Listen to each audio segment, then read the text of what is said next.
Hello दोस्तों, आपका बहुत बहुत स्वागत है एनी डाउट में। सबसे पहले मैंने अपना एक शॉर्ट डाला था बहुत पहले। उसमें मुझे नहीं लगा था कि somebody will see my video and will react it and how and motivate me in the comments that I should post more videos on the topics of economics and other social sciences. But I found very interesting thing that there was a comment on my reel that समझाएगा कौन.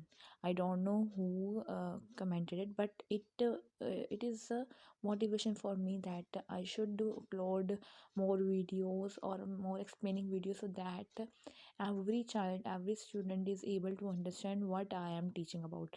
So today's my topic is, as I already told, that I will post full video on Alfred Weber's location triangle. सबसे पहले तुम्हें पता होना चाहिए कि location triangle हम किसे कहते हैं and why is it called a triangle. थोड़ा सा ख़राब हो गया, सही कर देती हूँ. इसको ट्रायंगल ही क्यों कहते हैं और क्या इसका मोटिव है, लोकेशन ट्रायंगल कहते हैं. तो गाइस, सबसे पहले अगर हमें मान लीजिए, हम ये इंडस्ट्री का टॉपिक है. मान लीजिए आपको कहीं पर इंडस्ट्री लगानी है, तो सबसे पहले आप इंडस्ट्री कहाँ पे लगाएंगे. You have somewhere you have to take raw material. आपको कहीं पर रॉ मटेरियल लेकर आना पड़ेगा. कहीं से आपको कुछ हो सकता है कि आपको पैकेजिंग के लिए भेजना पड़े. कहीं से हो सकता है कि आपके कस्टमर्स हों. यानी कि हम ऐसे कह सकते हैं, आपको एक ऐसी जगह पर आना है जहाँ पर आपका रॉ मटेरियल भी ईजीली आ जाए, उसकी कॉस्ट ज़्यादा ना पड़े, ना आपके कंज्यूमर को जब आप डिलीवर करो ना उसका कॉस्ट पड़े, और ना ही जब आप मैन्युफैक्चरिंग में जाओ ना ही उसकी कॉस्ट पड़े. लेट्स से मैं आपको एग्जांपल देती हूँ. लाइक मैंने बनाना है फर्नीचर. क्या बनाना है मैंने? फर्नीचर बनाने के लिए सबसे ज़रूरी रॉ मटेरियल क्या होता है, बताओ. सबसे ज़रूरी होता है वुड. क्या सबसे ज़रूरी होता है? वुड. तो मैं वुड बना दूँगी. तो वुड कहाँ पर आएगा? मान लीजिए यहाँ से मैं लेती हूँ वुड. ये कोई एरिया है, इंडिया में कोई एरिया, यहाँ से मैं वुड लेती हूँ. कोई स्टेट लगा लो, चाहे मान लो ये अपनी साउथ की कोई स्टेट है. तो यहाँ से मैं रॉ मटेरियल लेती हूँ वुड. सप्लाई चेन मतलब सप्लाई एक, यहाँ से मैं वुड लेती हूँ. अब मुझे सोफ़े में अकेले लक्कड़ का सोफ़ा तो होता ही नहीं, उस पर ऊपर फोम भी लगी होती है. फोम, और हम कह सकते हैं सम काइंड ऑफ कपड़ा लगा होता है उसके ऊपर. तो फोम भी हमें कहीं से लेनी है, फोम या स्ट्रक्चर कहीं से. तो मान लीजिए फॉर्म मिलती है इस वाले साइड से, इस वाले एरिया और स्टेट. मान लीजिए कोई यहाँ पर और स्टेट है, तो यहाँ पर S2 लिख देती हूँ, यानी सप्लाई 2. कि दूसरी सप्लाई मुझे कहाँ से आती है? ये वाली साइड, इधर वाली साइड से मुझे आ रही है फॉर्म. तो यहाँ पर लिख देती हूँ F. यहाँ से मैं फॉर्म ले रही हूँ, यहाँ से वुड ले रही हूँ. अब यहाँ पर क्या है? ये एरिया पर है मेरे कस्टमर्स. इसे मैं मान लेती हूँ कस्टमर का C लगा लो. तो इसे मान लेती हूँ यहाँ पर मेरे कस्टमर्स है कि जिन्होंने ख़रीदना है. तो यहाँ से सप्लाई आ रही है उसके वुड की, यहाँ से आ रही है वुड की सप्लाई, राइट. और यहाँ से आ रही है आपको फर्नीचर की सप्लाई. सो विच इज़, और यहाँ पर आपके कस्टमर बैठे हुए हैं. तो व्हाट इज़ द ऑप्टिमम और what is the good point where I can put my industry, और where I can establish my industry. कि जहाँ पर मुझे, अगर मैं यहाँ से आऊँ तो भी मुझे कॉस्ट कम पड़े, इतनी पड़े.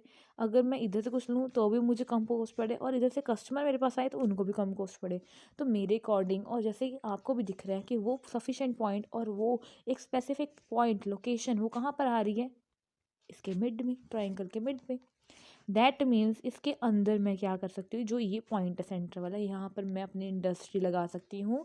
क्योंकि यहाँ पर मुझे सेम कॉस्ट वुड की पड़ रही है और सेम फॉर्म की, और यहाँ पर कस्टमर को भी सेम कॉस्ट पड़ रही है.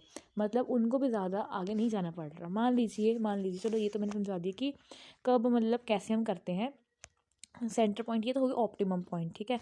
This is called the optimum point. लिख देती हूँ यहाँ पर, ऑप्टिमम पॉइंट है ये आपका हो गया ऑप्टिमम पॉइंट. कि ये एकदम, मतलब आप भी अगर बनाओगे, आप भी ये सोचोगे, तो आप भी ये सोचोगे कि आपको नज़दीक क्या पड़ रहा है. कॉस्ट, सबसे कम कॉस्ट पड़नी चाहिए, तो हमें कॉस्ट तो इसमें कम पड़ रही है, राइट. अगर मान लीजिए, चलो मैं आपको समझाने के लिए लेट से मान लीजिए मैंने इंडस्ट्री लगा ली. ट्रायंगल बनाते हैं. ट्रायंगल बनाया.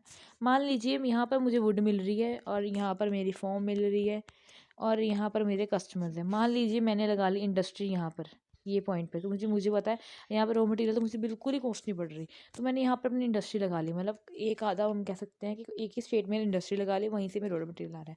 लेकिन जो मेरी फॉर्म है, अदर रॉ मटेरियल है, उसकी कॉस्ट क्या होगी? उसकी कॉस्ट तो बहुत ज़्यादा होगी, तो काफ़ी दूर पड़ गया उससे। और कस्टमर को तो और भी ज़्यादा दूर पड़ेगा, मार्केट ही मेरी दूर होगी, तो मेरे से खरीदेगा कौन यहाँ पर आकर? कोई भी नहीं खरीदेगा, कि उनको भी बहुत दूर पड़ गया, ये सेकंड वाले रॉ मटेरियल को बहुत दूर पड़ गया, तो ये भी मेरे लिए अच्छा नहीं, बेनिफिशियल नहीं है। अगर मान लो अब मैंने बना लिया अपना, ट्राइंगल भी उड़ गया। मान लीजिए अब मैंने लगा लिया यहाँ पर फैक्ट्री, इंडस्ट्री, तो यहाँ पर मुझे ये भी रॉ मटेरियल इतना दूर पड़ रहा है, फोम जो दूसरा रॉ मटेरियल है वो भी मुझे इतनी दूर पड़ रही है, और कस्टमर नज़दीक है, लेकिन इन दोनों को तो ज़्यादा हो गया ना इनकी कॉस्ट, तो ये कॉस्ट तो ज़्यादा मुझे पड़ रही है। और मुझे क्या चाहिए कि तीनों मुझे इक्वल कॉस्ट पड़े, किसी की कॉस्ट मुझे ज़्यादा ना पड़े, तो ये भी वैलिड नहीं है, और पहले वाला करा वो भी वैलिड नहीं है। तो हमारे अकॉर्डिंग क्या ऑप्टिमम कौन सी जगह आएगी? Optimum will be this triangle, and this is called Alfred Weber's location triangle. I hope you know the name. You all already aware about the name. That is Alfred Weber. ये इन weber जी ने दी थी theory, और ये बहुत ही मतलब अच्छी theory है, practical है, मुझे पता है आपको समझ आ चुका होगा।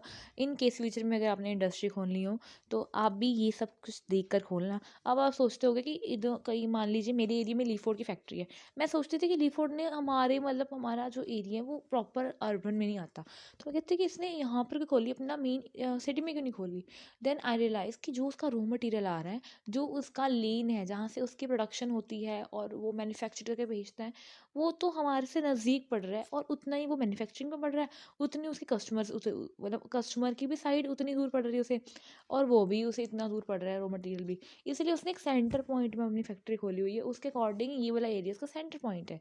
सो this is the whole story behind any industry establishment और एनी इंडस्ट्रीज लोकेशन.